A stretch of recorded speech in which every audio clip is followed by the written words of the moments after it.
23 bölüm. Теңир Мусага дагы мындай деп айтты. Теңирден мына бул майрамдарын ыйык чогулуш деп атоо керек экенин Исраил уулдарына айт. Менин майрамдарым булар. 6 күн иштегиле, ал эми 7-нчи күн ишемби, дем алуу күнү, ыйык жыйын күнү. Ал күнү эч кандай иш кылбагыла. Кайсы жерде жашасаңар да, бул күн Теңирдин ишемби күнү. Белгиленген убагында майрамдала турган Теңирдин ыйык жыйындары булар. 1 айдын 14 күнү кечинде Теңирдин Пасах майрамы. Ошол айдын 15 күнү Теңирдин ачыткысыз нан майрамы.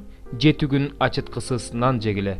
Бул майрамдын 1 күнү силерде ыйык жыйын болсун. Эч кандай жумуш кылбагыла. 7 күн катары менен Теңирге курмандык чалгыла. 7-нчи күнү дагы ыйык жыйын болсун. Эч кандай жумуш кылбагыла. Теңир Мусага дагы мындай деп айтты. Исраил уулдарына мындай деп жарыяла.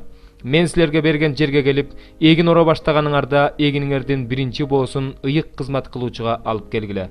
Ыйык кызмат кылуучу боону силер ырайым табууңар үчүн Теңирдин алдына алып барат. Ал аны майрамдын 2 күнү көтөрүп барат. Боону көтөрүп барган күнү Теңирге арнап бүтүндөй өртөлчү курмандыкка кемчилиги жок 1 жылдык козу чалгыла. Аны менен кошо нан курмандыгына зайтун майы кошулган эйпанын 2 бөлүгүнчөлүк буудай унун, анын үстүнө куюла турган гиндин 1 бөлүгүнчөлүк шарапты жыты Теңирге жаккан курмандык катары алып келгиле. Кудайыңарга ушул курмандыктарды алып келмейинче, эч кандай жаңыбышкан буудайдын нанын, куурулган буудай жана жаш буудай жебегиле. Бул силердин укум тукумуңарга алар кайсы жерде жашашса да түбөлүккө калган мыйзам болсун.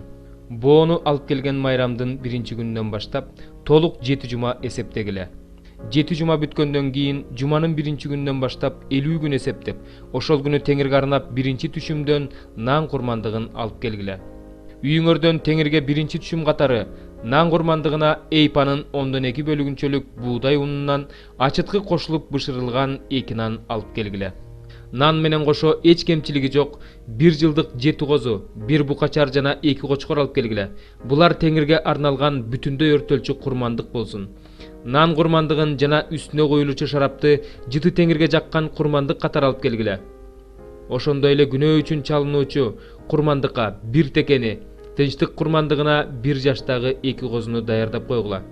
Буларды ыйык кызмат кылуучу 1 түшүмдүн наны жана 2 козу менен бирге Теңирдин алдында силкилдетсин. Теңирге арналган ушул ыйык нерселер ыйык кызмат кылуучуга таандык. Ошол күнү элди чакырып ыйык жыйын өткөргүлө. Эч кандай жумуш кылбагыла. Бул силердин укум тукумуңарга алар кайсы жерде жашашса да түбөлүккө калган мыйзам болсун. Эгиниңерди оруп жатканыңарда талааңардын четин орбой калтырып койгула. Жерге чүп калганын албагыла. Аны кембагалдар менен келгиндерге калтыргыла. Мен силердин Кудай Теңириңермин.